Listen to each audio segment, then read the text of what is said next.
Supreme court ने आरओज़ की तैनाती कलअदम करार देने के खिलाफ अपील पर चीफ जस्टिस की सरबराही में 3 रुकनी बेंच तश्कील दे दिया है। आपको बताएं कि रिटर्निंग और डिस्ट्रिक्ट रिटर्निंग अफसरान की तैनाती कलअदम करने का फैसला चैलेंज कर दिया गया है। इलेक्शन कमीशन ने लाहौर हाई कोर्ट के फैसले के खिलाफ अपील दायर कर दी। इलेक्शन कमीशन की अपील पर समाअत के लिए 3 रुकनी बेंच तश्कील दे दिया गया है। मजीद जानते हैं डॉन न्यूज के नुमाइंदे हसीब भट्टी से। हसीब, बताइएगा क्या समाअत का आगाज हो गया है?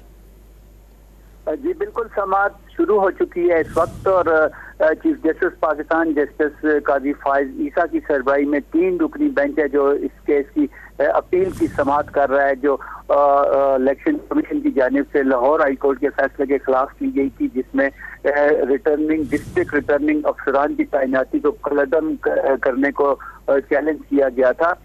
तो इसमें जस्टिस सरदार तारक मसूद और जस्टिस मंसूर अली शाह इस बेंच का हिस्सा है और जो समाअत है वो इस वक्त शुरू हो चुकी है।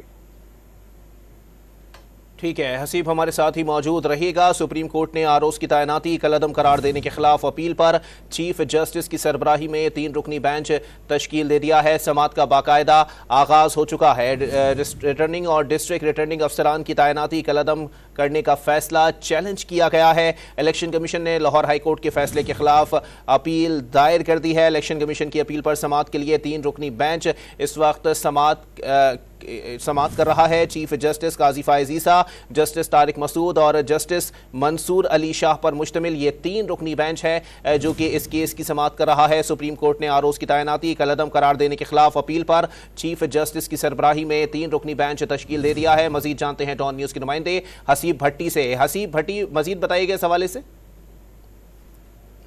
देखिए, इलेक्शन कमीशन की जानिब से आज ही अब से कुछ देर पहले ही डीजी लॉ जो है उन्होंने जो अपील थी वो फाइल की थी और उससे पहले 3 बजे के करीब चीफ इलेक्शन कमिश्नर ने सुप्रीम कोर्ट के चीफ जस्टिस पाकिस्तान और उस 2 सीनियर जजेस के साथ मुलाकात की और उस मुलाकात के अंदर अटॉर्नी जनरल फॉर पाकिस्तान भी मौजूद थे।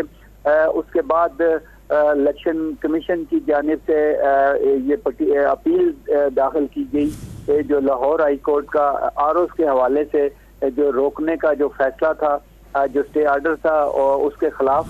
और अगर आज रात 12 बजे तक वो उसके इलेक्शन कमीशन उसने जो आज इलेक्शन स्कीम देनी थी उसने अनाउंस करनी थी और लेकिन क्योंकि लाहौर हाई कोर्ट ने आरओज़ को रोक दिया था जिसकी वजह से सारा जो इलेक्शन का काम था वो रुक गया था और इसीलिए वो आज अपील में आए थे और आज के दिन ही और अब से कुछ देर पहले उन्होंने ये अपील दाखिल की थी और साथ ही कोर्ट रूम नंबर 1 जो है इस वक्त खुल चुका है और उसमें चीफ जस्टिस पाकिस्तान की सरबराही में 3 रुकनी बेंच है इस वक्त उसकी समाअत शुरू हो चुकी है और आज ही इस हवाले से फैसला होना है।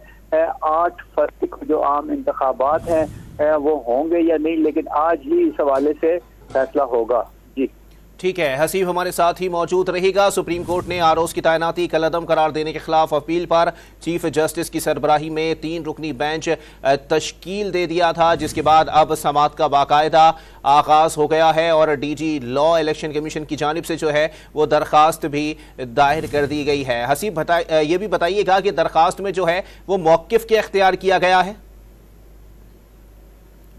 देखिए, इसकी दरख्वास्त जो है वो अभी कोर्ट के अंदर वो पढ़ के सुनाएंगे क्योंकि फौरी तौर के ऊपर इलेक्शन कमीशन से ये दरख्वास्त आई थी और इसके अंदर जो लाहौर हाई कोर्ट का फैसला है उस फैसले को के खिलाफ अपील ये की गई है और उसमें कहा गया है कि अगर ये फैसला रहा तो आज चूँकि एक वक्त मुतय्यन वक्त है जो कॉन्स्टिट्यूशन के अंदर उसके अंदर इलेक्शन कमीशन ने इलेक्शन की जो स्कीम है वो उसको अनाउंस करना है इलेक्शन डे के हवाले से और उसकी जितनी उसकी तारीख देनी है कॉन्स्टिट्यूंसी के अंदर जो जमा होने हैं कागजात नामजदगी वो तमाम चीज़ें देनी है। लेकिन चूँकि लाहौर हाई कोर्ट ने आरओज़ की जो तैनाती की उसे स्टे ऑर्डर दे दिया था, लिहाजा वो रुक जाता है जिसके वजह से इलेक्शन कमीशन के हाथ बन जाते हैं, जिस बन गए थे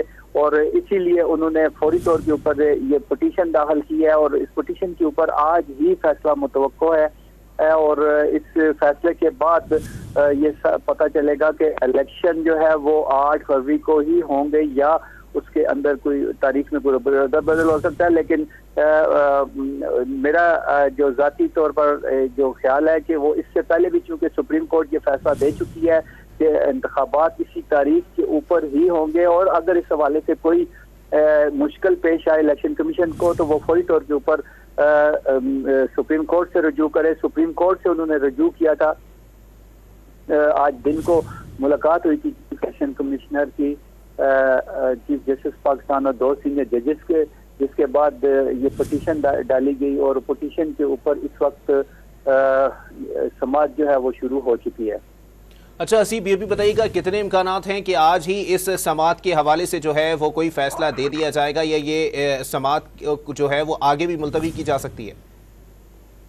देखिए, ज्यादा चांसेस यही है कि आज ही फैसला दे देंगे क्योंकि 3 रुकनी बेंच है। इसको चीफ जस्टिस पाकिस्तान ने कल से अपनी सालाना तातीलात के ऊपर जाना है।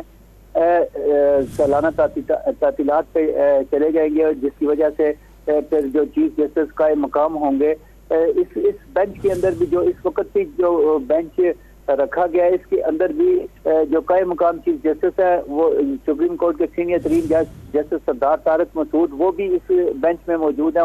उनके साथ साथ जो जस्टिस मंसूर अली शाह है वो भी बेंच के अंदर मौजूद है।